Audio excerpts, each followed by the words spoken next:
It's a good thing no one taps it immediately. But Colin's been taking these and putting them on the internet, so like on YouTube. So anybody watching this on YouTube is like, "What the fuck is happening right now?"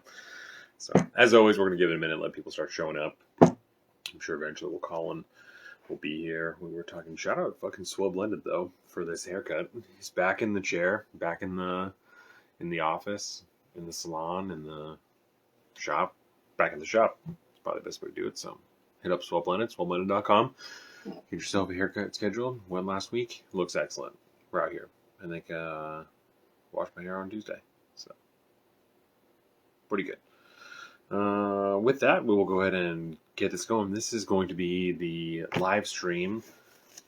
Rubicon pages 89 through 187 is what we're covering this week. So the page, as we discussed before, is about 12.2 pages a day. So a little over 12 pages a day, obviously. Also, my name's Donna, Salt of the Streets. Thank you for joining us here. These are the live streams that we do for the book club. Next week will be the last live stream that we will be doing. Will be on the 21st. Will be the last live stream for Rubicon before the review preview comes out. So just know that. Because this is a complicated story, there is a lot of names and years and stuff like that. I'm not going to review this story in these live streams. I discussed this last week, so I'm not going to review the story in these live streams because I would absolutely mess it up. There's no way that I would be able to tell it consistently the way that it is done in this book. Instead, what I'm going to do is talk about some of the points that I'm pulling from this book, some of the things that I found to be interesting. My note card for this book is in my backpack. I'll be right back.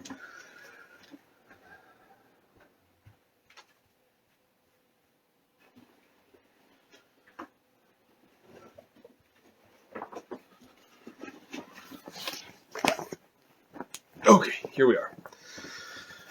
So, sorry about that, everybody. I knew I should have put it in my book.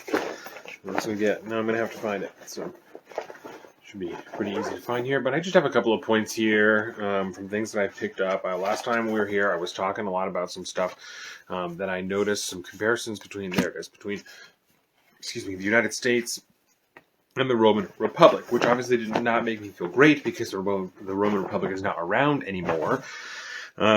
So I think the only story notes mainly that I'll hit on this is that we are finally coming to the age where Caesar is alive. He's born now. He's only been in the story just a tiny little bit because he's not quite come to age. We're not far enough in the story for him to be totally relevant yet, but they have noted the fact, Tom Holland, Spider-Man, has noted that he's alive. He talked a little bit about the way that he was raised, which I will discuss here a little bit, and then some notes that I have between, again, comparisons between the United States and the Roman Republic. So we will start here. Lawyers have always been lawyers. That's the first thing that I wrote down. I discussed this with Jordan when I was reading this, and I found it very interesting the way they were discussing lawyers in the back. So let's see here. This is the first page that I have. Okay, we'll talk a little bit about lawyers here. This is on page 123, starting on page 123. To the Romans, with their inverted addiction to passionate and sensitive rivalries, this made the law a thrilling spectator sport. Courts were open to the general public. 2 permanent tribunals stood in the forum, and other temporary platforms might be thrown up as circumstances required. As a result, the discerning enthusiast always had a wide choice of trials from which to choose. Orators could gauge their standing by their audience share. This only encouraged the histrionics as that were already part and parcel of a Roman trial. Close attention at the minutiae of statutes was regarded as pettifogging strategy of a second-class mind, since everyone knew that was only, quote, those who fail to make the grade as an orator resort to the study of the law, unquote. So what they're saying is the actual laws are not as important as what they are saying, right? Or the way they are saying it, the skill of their oratory. And the reason I say lawyers are always lawyers is because the way that lawyers are generally regarded now is that they're sneaky, they're underhanded, they're slicksters, they just say whatever they want, and things like their lawyers generally have a negative connotation around them. And These are some of the things that are described in that, so we will continue here. Eloquence was the true measure of forensic talent, the ability to seduce a crowd, spectators as well as jurors and judges, to make them laugh or cry, to entertain them with a comedy routine or tug at their heartstrings, to persuade them and dazzle them and make them see the world anew. This was the art of a great law court pleader. It was said that a Roman could rather lose a friend than an opportunity for a joke. Conversely, he felt not the slightest embarrassment at displays of wild emotion. Defendants would be told to wear mourning clothes and look as haggard as they could. Relatives would be periodically burst into tears. Marius, we are told, wept to such effect at the trial of one of his friends that the jurors and the presiding magistrate all joined and promptly voted for the defendant to be freed. Perhaps it is no surprise that the Romans should have the same word, actor, for both a prosecutor and a performer on the stage. Socially, the gulf between the two of them was vast, but in terms of technique, there was often little to choose. Rome's leading orator in the decade following Sulla's death, Quintus Hortensius Hortalus, was notorious for aping the gestures of a mime artist. Like Caesar, he was a celebrated fop who would, quote, arrange the folds of his toga with great care and exactness, unquote, then use his hands and the sweep of his arm as extensions of his voice. He did this with such grace that the stars of the Roman stage would stand in the audience whenever he spoke, studying and copying his every gesture. Like actors, orators were celebrities, gaped at and gossiped about. Hortensius himself was nicknamed Dionysia, after a famous dancing girl, but he could afford to brush all such insults aside. The prestige he won as Rome's leading orator was worth any number of jeers. So I just find that very interesting, that some of those notes carry through. If you think about some very prominent lawyers, like, what is his name? Of course, I'm going to fucking blank on it now. But if the glove does not fit, then you must acquit, right? He represented O.J. Simpson. Whatever the fuck that guy's name is, very flashy suits and shit like that. A lot of Michael Avenatti, right? A lot of these people, these very famous lawyers, whether they're good or not, because Michael Avenatti did not seem to be that great of a lawyer, those are the people that gain the most prominence. And we talked in the first live stream about Roman culture and Roman society, in which the greatest thing was just to be recognized, for people to recognize and tell you and tell other people that they knew that you were great, because you were then making the entirety of Roman society great. And so not only are you exemplifying Roman society as a good lawyer by being excellent, but you are putting yourself on display to everybody. And there says something in here to the effect of, like, the law was the only career outside of warfare that any senators even respected at all, which I also thought was interesting, because I know for a fact we have questioned on the podcast before, why are there so many legislators that are lawyers? Why are there so many people in the Senate and in Congress that are lawyers? That's because historically, this is what I'm postulating now. Historically, that is one of the few genuinely respected careers that have existed. So even today, that is our republic, obviously mimicking the Roman Republic as much as it has. We respect the shit out of lawyers, even though we think they're shady as fuck because we think they're lying all the time. But we still respect them. We put them in the head of the government. Obviously, the legislative branch, your job is to then craft legislation, to craft laws. Who would know better than a lawyer, right? Lawyers, judges, things like that. But we elevate judges to a higher point. Ketanji Jackson Brown Jackson. I'm not sure what the order for last name is. That's not to disparage her. I genuinely don't know. That will be one of the topics this week. Obviously, we have a great show for you guys this Saturday. Ketanji Brown Jackson is going to be in the grab bag. It's a smaller topic. It's going to really lead into some other things. It's going to be less about her, some things that I think that she represents. But I digress. Let us, continue. We'll talk a little bit about Caesar as a youth.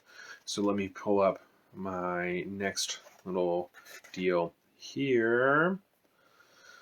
Okay. Let's see, where do I want to start at? Let's start at 109, the bottom of 109. What, then, can we say with any certainty about the infant who would one day destroy the Republic? Gaius Julius Caesar was born on 13th of July, 100 BC, 6 years after Pompey, 15 years after Crassus. Ritual would have surrounded him from his earliest moments. A Roman did not become a citizen by birthright. It was within the power of every father to reject a newborn child, to order unwanted sons and especially daughters to be exposed. Before the infant Caesar was breastfed, his father would have had to hold him aloft, signaling that the boy would have been accepted as his own and was therefore a Roman. That's fucking weird. Especially, partially to their own deal, but just with as fast as children died at that time, as many children died.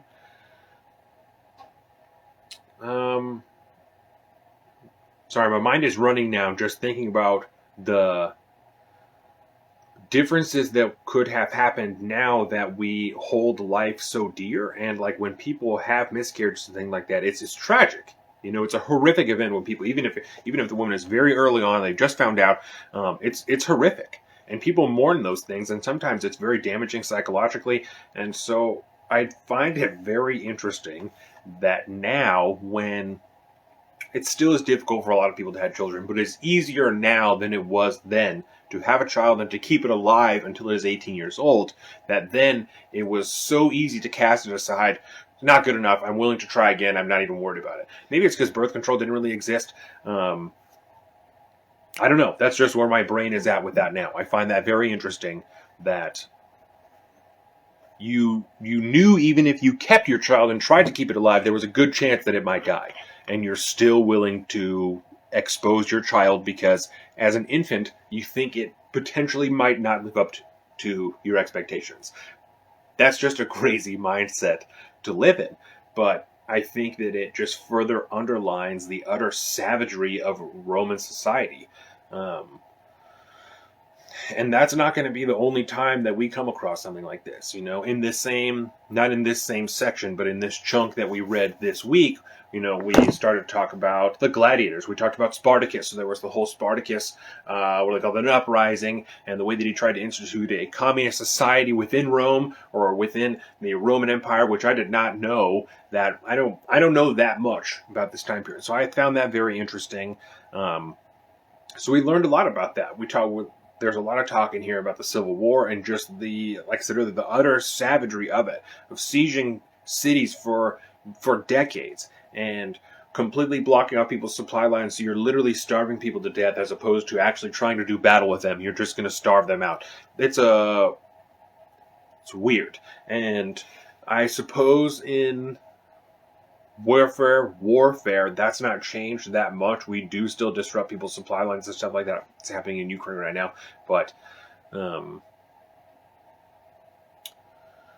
I have wondered throughout the entirety of the time that I've been reading this book about whether some element of that savagery we stand to benefit from. And if the complete loss of that might be one of the things that leads to the downfall of this country. I've been thinking that consistently this entire time.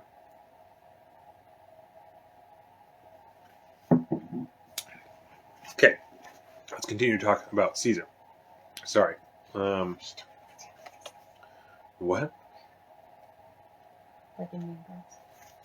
Oh, she totally just stabbed Caesar. That's really funny. Before the infant Caesar was breastfed, his father would have to first hold him aloft, signaling that the boy had been accepted as his own and was therefore a Roman. 9 days later, he would have been named. Evil spirits would have been swept out of the house with a broom. The boy's future would have been read in the behavior of passing birds.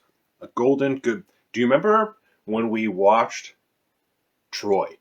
Trenton was over. We were watching Troy. I talked about this. Maybe. And... the war is right about to happen outside of Troy, and the gates are there, right? The enormous walls of Troy, and they're like, oh, no. The war council inside of Troy is talking about the coming battle, and with the Aegeans. And one of them is like, no, we saw X and Y bird up in the sky, and so it's gonna be a successful battle. That's one of those things, like we talked about in the Donner Party, the boiled down water and stuff like that. That's just like, how do you make that up? Where does that come from that you decide that is an accurate way to try and tell the future? That's crazy. That's crazy talk. I love it, though. I love hearing stuff like that. A golden good luck charm, the bulla, would have been placed around the baby Gaius' neck to stay there until he came of age and became a full citizen. No delay would have been permitted in preparing for that moment. The Romans lacked a specific word for baby. reflecting their assumption that a child was never too young to be toughened up. Newborns were swaddled tightly to mold them into the form of adults. Their features were kneaded and pummeled, and boys would have their foreskins yanked to make them stretch. Old-fashioned Republican morality and newfangled Greek medicine united to prescribe a savage regime of dieting and cold baths. The result of this harsh upbringing was to contribute further to an already devastating infant mortality rate. It had been estimated that only 2 out of 3 children survived their first year, and that under 50% went on to reach puberty. The deaths of children were constant factors of family life. Parents were encouraged to respond to such losses with flinty calm. The younger the child, the less emotion would be shown, so that it was a commonplace to argue that, quote, if an infant dies in its cradle, then its death ought not even be mourned. That is crazy, and I don't know. I'm curious. I'm curious as to what that is. I guess because it was so commonplace, but I don't know. I don't know, because when we read the Donner Party book and they were talking about when people died then, and it was still extremely common. Not quite this common, because like I said, these people were partially doing it to themselves, but still extremely common for children to die and people to die all of the time for any number of reasons. But what in the Donner Party book, when Daniel James Brown was talking about the death process, they're talking about, that people are washed and shaved and they're kept inside of people's house for like several days with vinegar soaked cloths over their face so that people can come and mourn for them. And it's like a whole deal. And part of the reason it was so dark that people died on the trail was because you couldn't do that for them. You had to just kind of put them in a shallow grave deep enough that an animal wouldn't come and dig them up and just move on, because you couldn't hold everyone up and you couldn't delay yourself, because if you did, you might end up like a fucking Donner Party stuck in the Truckee Mountains. So I don't know. That's very interesting. The death thing. I might try and find a way to work that into like the let me ask you this or something like that this week, because I'm very intrigued by that. The nonchalantness of the attitude towards infant mortality. It's just an odd deal. Yet reserve did not necessarily spell indifference. There's a plenty of evidence from tombstones, poetry, and private correspondence to suggest the depth of love that Roman parents could feel. The rigors imposed on a child were not the result of willful cruelty. Far from it. The sterner the parent, the more loving they were assumed to be. Caesar's upbringing was famously strict, and his mother, Aurelia, was accordingly remembered by subsequent generations of Romans as a model parent. So model, in fact, that it was said she had breastfed her children. This, notoriously, was something that upper-class women rarely chose to do, despite it being their civic duty, since, as everyone knew, milk was imbued with the character of the women who supplied it. How could a slave's milk ever compare with that of a free-born Roman woman? Irresponsible aristocrats who handed their babies over to wet nurses were clearly compromising their children's future, yet still they did it. It was clear and a shocking symptom of the degeneracy of the times. Aurelia's boast that she had devoted herself to child rearing had a proudly anachronistic ring. This guy's a good writer. He knows it too. That's why he'd be slanging words like that. So, yeah. Weird deal. She breastfed her baby. I know the wet nurses thing was very common. That's an odd way to look at it, though, is that the milk is imbued with the character of the woman who's feeding the child. That's very interesting. I'm here for it. You're going to make us a strong baby.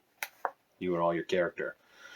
Okay. So let's see. What was the last point? Roman security. Right. Okay. So this is the point. One of the things that made me think of America a lot. And this is just a quote right out of this book. This is from page 152. The Republic, I'll just read this little paragraph. To this end, in the summer of 74 BC, he approached the Marian rebels in Spain and secured their assistance in equipping and training his army. The news, when it leaked out, caused outrage and horror in Rome. The Republic was never so dangerous as when it believed that its security was at stake. The reason that sat with me so much is because since 9/11, right? How many things have been done in this country the Patriot Act, things like that, under the justification of national security. Guantanamo Bay, COINTELPRO, all of these things that have happened, the subsequent spying on of the American people, the breaching of the Fourth Amendment rights of American people, of foreign citizens, the murder of foreign citizens around the globe, national security, all national security. It's a big thing when I'm watching the Ketanji Brown Jackson hearings. She represented some of the people in Guantanamo Bay, and she's catching a lot of heat for saying that some of the things that happened under George Bush were war crimes. No fucking shit. You tortured people. You tortured people in Guantanamo Bay. It's absolutely a war crime, and you did it under the guise of national security. All this, national security. So, interesting comparison. Never so dangerous as when it's felt that its security was at stake. That's very interesting, because I think that the exact same thing could be said about America.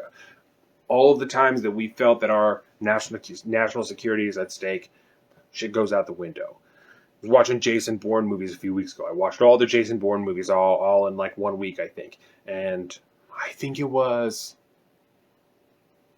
The Ultimatum, the last one.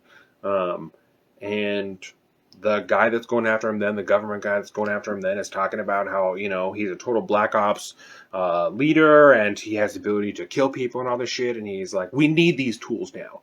That's dark, because that conversation has really been had somewhere.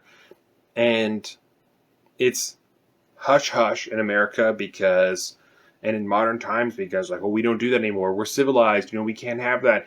In Roman times, they didn't care. They would just stab you in front of enough people, and as long as most people agreed with it, then it is what it is. People were regularly murdered and assassinated, I guess you should say, because people didn't like the cut of their jib. They didn't like what they were going to try and push.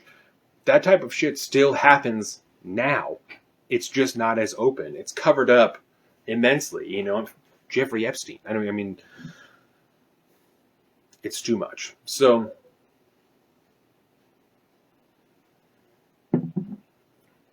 thank you very much for joining. This is the last point that I was going to make here, and this is about the Roman society itself. And again, one last comparison, I think, potentially with the United States, right? It seems to me, as we go through this book, almost across the board, the real push that people had towards sticking towards Roman ideals, right? Of the pride and things like that, sticking to the actual laws, the way the society was structured, seems to wane over time. Whether we're talking about the tendency to elect dictators or proconsuls, whatever they're calling them, whatever you want to call it at the time, that starts to happen more and more and more.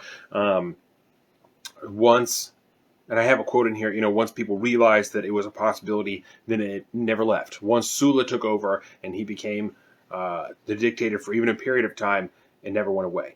And so whether you're talking about the dictatorship, the drive that people had, because eventually, I'll go through these examples, or even the food that people were eating.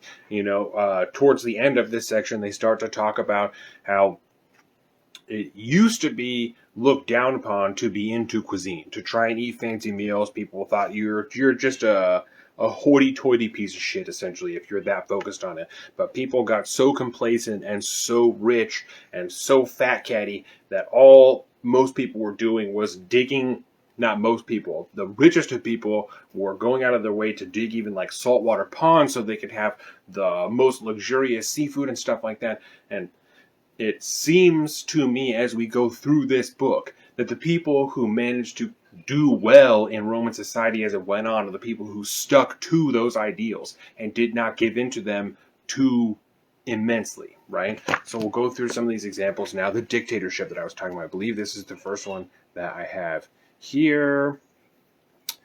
The streak of cruelty would never be forgotten, nor forgiven. Sulla had given the Romans their first glimpse of what it might mean to the subjects of an autocrat, and it had proven a frightening and solitary one. Salutary. This was a discovery that could never be unmade. After the proscriptions, no one could doubt what the extreme consequences of the Roman appetite for competition and glory might be, not only for Rome's enemies, but for her citizens themselves. What had once been unthinkable now lurked in the back of every Roman's mind. Sulla could do it. Why can't I?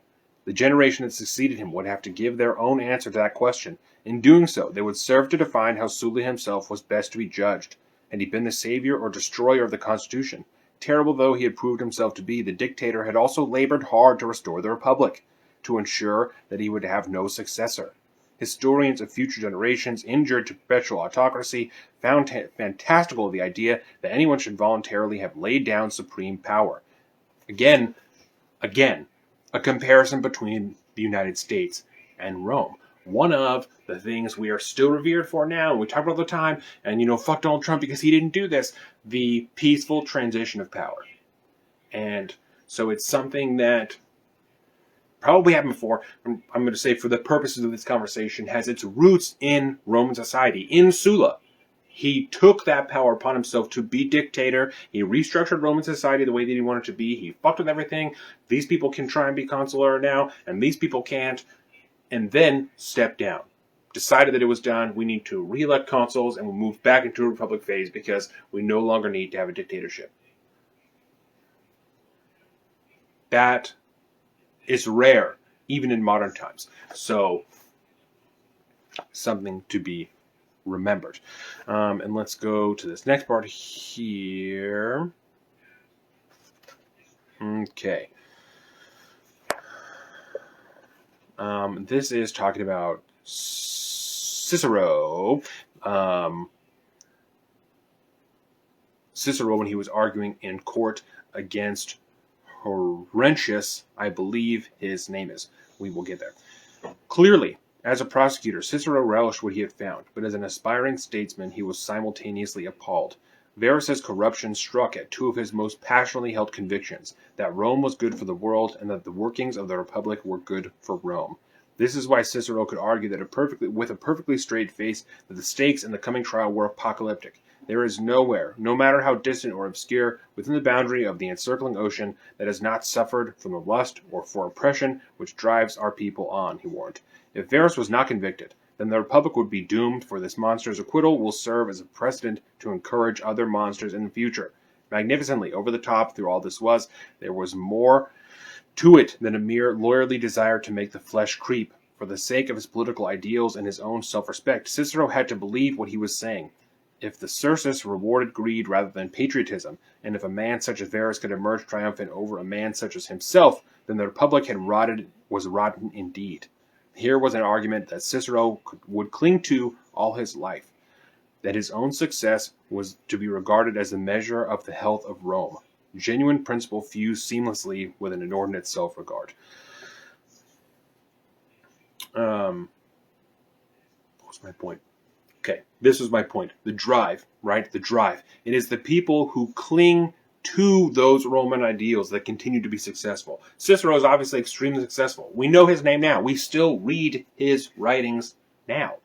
Extremely successful. It is the people who stuck to these ideals that continue to succeed in Rome. And I would argue, this is the comparison, I would argue that it is the people in America, in this country, in the United States, that are sticking to the founding ideals of liberty and sovereignty and independence that are going to do the best in the future. That's the best way to go. We've talked about it a million times. You cannot go wrong with liberty. When you are allowing other people to do what they want with themselves, that makes them happy, so long as they're not hurting other people, you cannot go wrong with that. Say what you will, one of the things, and there's a lot of different takes on this because a lot of people think that it was just for ease of ruling, right? One of the benefits of the Roman Empire was that they pretty much let you do whatever you wanted. They were religiously tolerant, and that's again where it comes into like, well, were they tolerant or was it just not worth it to them to try and fuck with anything? It doesn't really matter because they weren't actively persecuting people for their religion at this time. So, obviously, I'm not going to get into that. You guys understand what I'm saying. So, I think that is about what I will leave it here for today. I think these comparisons are going to continue. I hope that this made sense to you guys. Obviously, if you have any questions, reach out to me. I want to discuss this always. So if there's any points that I didn't hit, anything that you picked up on that I didn't, let me know. Reach out to me, and we'll talk about it on the next show. I want to thank you guys again for joining me here on the Instagram.com/saltofthestreets. Excuse me. We will be live this Saturday at 12 noon Pacific Standard Time. We'll have two fantastic guests. The Brothers Gata will be on. We discuss them frequently. They will be on the show, obviously not here because I'm in my house. But either way, I want to thank you guys again, and I will end it here. You have been a fantastic audience. My name is Donovan. This has been Salt of the Streets live stream for Rubicon by Spider-Man. You can watch this later on youtube.com/saltofthestreets. We also have our Patreon, patreon.com/saltofthestreets. If you want to see more content like this, better content like this, we can talk about it more. I'll have more time, things like that. Go to Patreon, patreon.com/saltofthestreets. Sign up. Help us make more better content. We also have our personal social media. I am at Salt of the Street on Twitter and at alpaca_Donovan on Instagram. Colin is at Big Bird Offie on both of those things. You can find all this at saltofthestreets.com. Thank you guys very much. Have a fantastic night. I will see you on Saturday, and I will see you here next week for the third live stream for Rubicon. Have a great weekend, everybody. Welcome to the Salt of the Streets, coming at you every week with this food for thought. Hope you ready to eat everything.